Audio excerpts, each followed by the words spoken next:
TV 9 की team इस वक्त हाइफा में मौजूद है और हम ठीक उसी लोकेशन पर मौजूद हैं जहां पर ईरान ने अपने मिसाइल से अटैक किया था।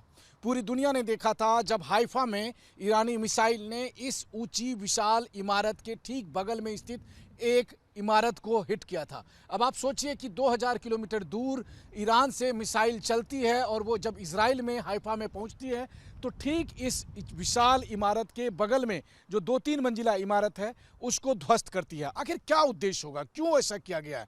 और सबसे बड़ी बात है, जरा सोचिए कि अगर थोड़ा सा टारगेट अगल बगल होता, यानी कि मुश्किल से 200 मीटर दूर इस बड़ी इमारत में होता तो कितनी बड़ी तबाही होती, क्या नुकसान होता। और इसका तहकीकात करते हुए मेरी नज़र एक खास चीज़ पर पड़ी और वो चीज़ मेरे कैमरा सहयोगी रोहित आपको दिखाएंगे। वो ये है कि इस विशाल ऊंची इमारत के ठीक बगल में एक बोर्ड है जिस बोर्ड पर लिखा हुआ है गवर्नमेंट कॉम्प्लेक्स, यानी कि सरकारी इमारतें। और वो सरकारी इमारतें कौन सी है? तो ठीक इसी ऊंची विशाल इमारत के ठीक बगल में स्थित वो 2-3 मंजिला इमारत। हालांकि जैसे ही हम यहाँ पर पहुंचे तो हमें सुरक्षा कर्मियों ने कहा कि हम खास करके उस इमारत के पास ना खड़े हों, तो हम वहाँ से 200 मीटर की दूरी पर आकर खड़े होकर तब वहाँ से आपको दिखा रहे हैं इस विशाल इमारत को, साथ में इस क्लॉक टावर को, और क्लॉक टावर के ठीक पीछे में स्थित उस इमारत को जो सीधे मिसाइल के द्वारा हिट की गई थी। और फिर हाइफा के इन सब बिल्डिंग को देखिए और साथ ही में रोहित जरा सा दिखाइए, ये देखिए कि हाइफा शहर, जिस हाइफा शहर के बारे में आप जानते हैं,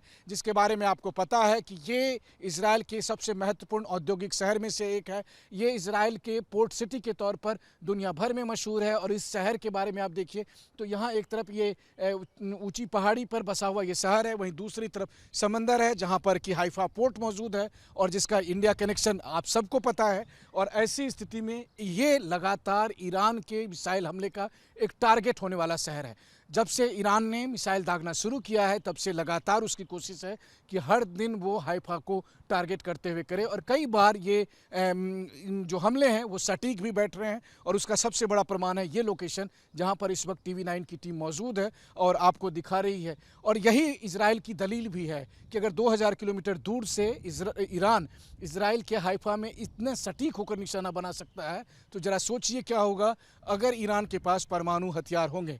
वहीं दूसरी तरफ ईरान की अपनी दलील है। ईरान का कहना यह है कि चूंकि वो अमेरिका के सामने झुकने को तैयार नहीं है, इसलिए इजराइल को आगे करके अमेरिका लगातार ईरान को ख़त्म करने की कोशिश कर रहा है। बहरहाल इन सब के बीच में इस वक्त टीवी 9 की टीम जब हाइफा में मौजूद है तो यहाँ पर हमें तमाम तरह की जो है, हालांकि मैं आपको एक दिलचस्प बात और बताऊं कि एक तरफ जहां सुरक्षा कर्मियों ने मुझे कहा कि उस बिल्डिंग के पास खड़े नहीं होना है, वहीं दूसरे सुरक्षाकर्मी ने आकर कहा कि 2-3 साल पहले ही वो बिल्डिंग जो है वो खाली कर दी गई थी। तो जाहिर है अगर खाली बिल्डिंग थी तो वहाँ अभी भी सुरक्षाकर्मी क्यों है, वहाँ से हमें क्यों कहा गया कि आप दूसरी जगह जाए। लेकिन उसका दूसरी बात ये भी है कि अलग अलग जगह पर जो हमले हो रहे हैं उनमें से कुछ सिविलियन टारगेट पर है। जहाँ की बेरशेबा में मैंने हॉस्पिटल को देखा, सोरोका हॉस्पिटल पर अटैक किया गया। वहीं दूसरी तरफ बेरशेबा में मैंने देखा जब नेगेव टेक पार्क को अटैक किया गया। लेकिन ये वाला हमला उससे बहुत अलग है और ईरान का दावा है कि उन्होंने यहाँ पर एक स्ट्रेटेजिक इंपॉर्टेंस वाली बिल्डिंग को हिट किया है, जो बहुत हद तक सही लगता है यहाँ पर। वो इसलिए क्योंकि 50 मंजिले इमारत के ठीक बगल में स्थित 2-3 मंजिला इमारत को हिट किया गया। हालांकि आप ये भी सोचिए कि जाने में ही सही, जान कर या अनजान में अगर इस बड़ी इमारत को अटैक किया गया होता तो परिणाम क्या होता। लेकिन टीवी 9 एक के बाद एक अलग अलग लोकेशन पर जाकर वहां पर तहकीकात करके आपको बता रहा है कि कैजुअल्टी कितनी है, तबाही कितनी है, कितने विध्वंस हुए हैं और किसके दावे में कितनी सच्चाई है। यानी ईरान जो दावा कर रहा है वो सही है या इजराइल की तरफ से जो कहा जा रहा है वो सही है। इन सब के बीच ये जंग जारी है और इस जंग का परिणाम कोलेटरल डैमेज के तौर पर आम नागरिकों को भी उठाना पड़ रहा है दोनों ही मुल्कों में। लेकिन दोनों मुल्क इस वक्त रुकने का नाम नहीं ले रहे हैं। और जैसा कि अमेरिकी राष्ट्रपति ट्रंप कह रहे हैं कि इजराइल ज़्यादा जीत रहा है, ईरान कम जीत रहा है। और यही दिख भी रहा है कि ईरान में ज़्यादा तबाही हो रही है और इजराइल में अगर जो तबाही हो रही है तो वो दुनिया के सामने आ रही है। और उससे लग रहा है कि इजराइल बुरी तरह प्रभावित है क्योंकि ईरान के बहुत से विजुअल्स नहीं आते।